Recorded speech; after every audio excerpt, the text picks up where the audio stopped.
प्यारे दर्शकों नमस्कार। तारीख है आज 10 अप्रैल 2026, दिन शुक्रवार, हिंदी तिथि वैशाख माह कृष्ण पक्ष अष्टमी। आइए नजर डालते हैं हमारी प्यारे राज्य उत्तराखंड की तमाम बड़ी खबरों पर। वीडियो शुरू करने से पहले कमेंट बॉक्स में जय हिंद लिखकर हमें सपोर्ट करें। तो चलिए शुरू करते हैं। स्वागत के बीच सफलता का मंत्र देकर जाएंगे पीएम मोदी। भाजपा के लिए हैट्रिक आसान बनाना मकसद। उत्तराखंड में लगातार तीसरी सरकार का रिकॉर्ड कायम बनाने के लिए भाजपा की तैयारियां नए मुकाम की ओर बढ़ रही हैं।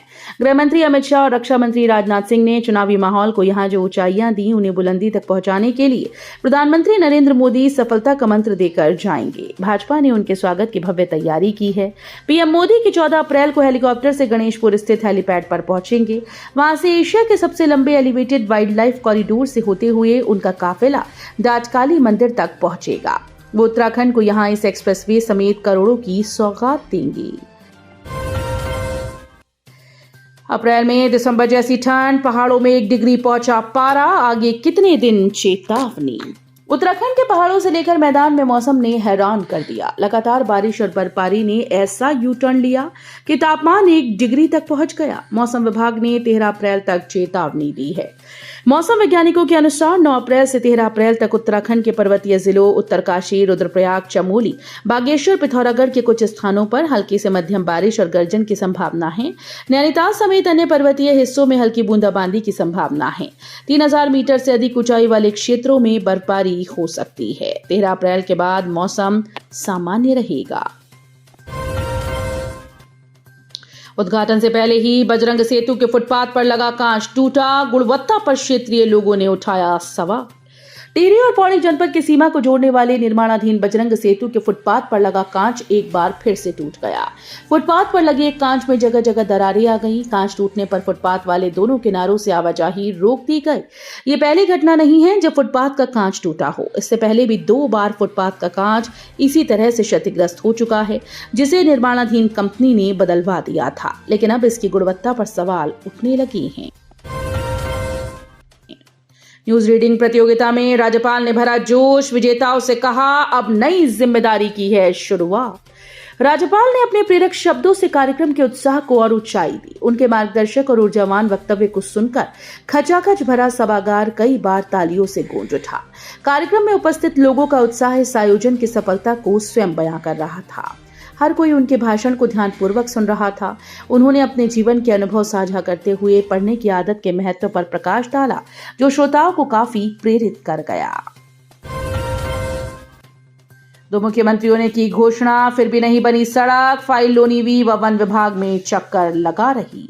भारत की आजादी में महत्वपूर्ण भूमिका निभाने वाले नेताजी सुभाष चंद्र बोस की बटालियन के कमांडर रहे स्वतंत्रता सेनानी मेजर देव सिंह दानू के गांव पिनाऊ में आज भी सड़क नहीं पहुंची। 2015 में स्वीकृत व 2 मुख्यमंत्रियों की घोषणा के बाद भी 23 किलोमीटर की धुराधारकोट वांग पिनाऊ सड़क की फाइल लोनीवी व वन विभाग के कार्यालय में चक्कर लगा रही है। दिल्ली से हरिद्वार ऋषिकेश तक दौड़ेगी नमो भारत, 3 घंटे में तय होगी दूरी। उत्तराखंड के मुख्यमंत्री पुष्कर सिंह धामी ने केंद्र सरकार के सामने एक प्रस्ताव रखा जो दिल्ली से लेकर हरिद्वार और ऋषिकेश तक तेज रफ्तार कनेक्टिविटी का रास्ता खोल सकता है। उन्होंने केंद्रीय मंत्री मनोहर लाल खट्टर से मुलाकात कर नमो भारत कॉरिडोर को मेरठ के मोदीपुरम से हरिद्वार तक बढ़ाने की मांग की। इसके साथ ही देहरादून हरिद्वार ऋषिकेश के बीच अलग से मेट्रो कॉरिडोर बनाने पर भी जोर दिया। चारधाम यात्रा का काउंटडाउन शुरू। पहले सफर की लॉटरी किसके नाम निकली। उत्तराखंड की विश्व प्रसिद्ध चारधाम यात्रा इस साल 19 अप्रैल से शुरू होने जा रही है। यात्रा को लेकर प्रशासन और समितियां पूरी तरह से तैयारियों में जुट गई हैं ताकि श्रद्धालुओं को किसी तरह की परेशानी ना हो। गुरुवार को लॉटरी के लिए पहले सफर की गाड़ियों का चयन किया गया। यात्रियों की सुविधा के लिए इस बार करीब 2200 वाहनों को यात्रा के लिए तैयार किया गया। इनमें से 1875 वाहनों का चयन गुरुवार को लॉटरी के जरिए किया गया। मसूरी में खुलने जा रहा हाईटेक इको पार्क, क्या क्या मिलेगा, पूरी डिटेल।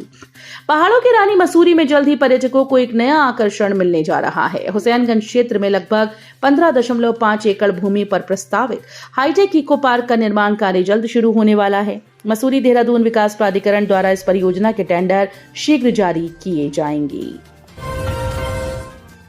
उत्तरकाशी में जल्द पाइपलाइन से पहुंचेगी पीएनजी, गैसोनेट कंपनी ने रखा प्रस्ताव। रसोई गैस संकट के बीच जनपद वासियों के लिए अच्छी खबर है। सब कुछ ठीक रहा तो अगले 5 से 6 सालों में उत्तरकाशी जनपद में भी पीएनजी यानी पाइप नेचुरल गैस के माध्यम से सीधे लोगों के घरों तक रसोई गैस की आपूर्ति होगी।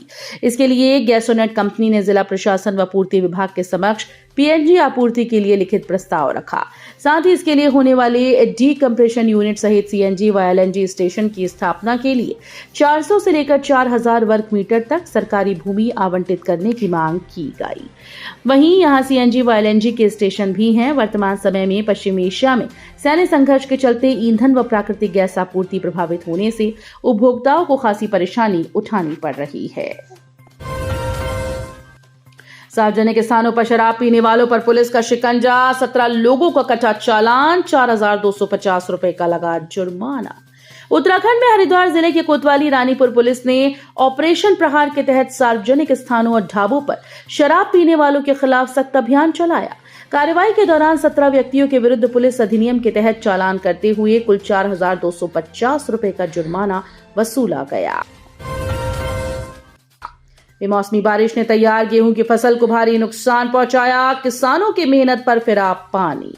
बेमौसमी बारिश और तेज हवाओं ने किसानों की तैयार गेहूं की फसल को भारी नुकसान पहुंचाया। खेतों में सुखाने के लिए फैलाई गई कटी फसल भीग गई, जबकि खड़ा गेहूं हवा के झोंकों से गिरकर बर्बादी की कगार पर पहुंच गया। कटाई के समय आई इस बारिश ने किसानों के महीनों की मेहनत पर पानी फेर दिया और अब फसल के खराब होने का खतरा मंडरा रहा है। बेमौसमी बारिश से गेहूं की फसल को 15 से 30% तक नुकसान पहुंचा। हालांकि किसान 50% से अधिक नुकसान होने की बात कह रहे हैं। फर्जी दस्तावेजों के सहारे धर्मनगरी में रह रही बांग्लादेशी महिला गिरफ्तार, मददगार भी दबोचा। हरिद्वार ज्वालापुर क्षेत्र में फर्जी भारतीय दस्तावेजों के सहारे रह रही एक बांग्लादेशी महिला को पुलिस ने गिरफ्तार किया। महिला के पास से बांग्लादेश के असली दस्तावेजों के साथ साथ कई फर्जी भारतीय पहचान पत्र भी बरामद हुए। इस मामले में दस्तावेज तैयार कराने में सहयोग करने वाले एक दिव्यांग युवक को भी पुलिस ने हिरासत में लिया है। ओगला में शराब की दुकान के विरोध में महिलाओं ने सरकार के खिलाफ खोला मोर्चा, किया प्रदर्शन। पिथौरागढ़ जिले के ओगला में इस सत्र से शराब की नई दुकान का आवंटन होने के विरोध में महिलाओं ने सरकार के खिलाफ मोर्चा खोल दिया। ग्राम प्रधान गीता देवी के नेतृत्व में क्षेत्र की महिलाओं ने ओगला में खोली जा रही अंग्रेजी शराब की दुकान को निरस्त करने की मांग करते हुए प्रदर्शन किया। प्रदर्शनकारी महिलाओं ने कहा कि शराब के कारण पहले ही क्षेत्र का माहौल काफी खराब है। अब सरकार नई दुकान खोलकर युवा पीढ़ी का भविष्य बर्बाद करना चाहती है। उन्होंने कहा कि शराब की दुकान के बजाय सरकार को युवाओं को रोजगार और विकास कार्यों के लिए बेहतर प्रयास करने चाहिए। इस संबंध में महिलाओं ने डीडी हाट पहुंचकर सीएम को संबोधित ज्ञापन तहसीलदार पिंकी आर्या को सौंपा। सुतारगंज हाईवे पर हादसा, फिर काल बना डंपर। भतीजे की शादी से लौट रहे 2 बुजुर्गों को रौंदा, दोनों की हुई मौत। किच्छा में सितारगंज हाईवे पर डंपर काल बनकर दौड़ रहे हैं। पंतनगर के फूलबाग से भतीजे की शादी से पूर्व आयोजित कार्यक्रम में शिरकत कर लौट रहे रामपुर उत्तर प्रदेश के बाइक सवार 2 बुजुर्गों को डंपर ने रौंद दिया।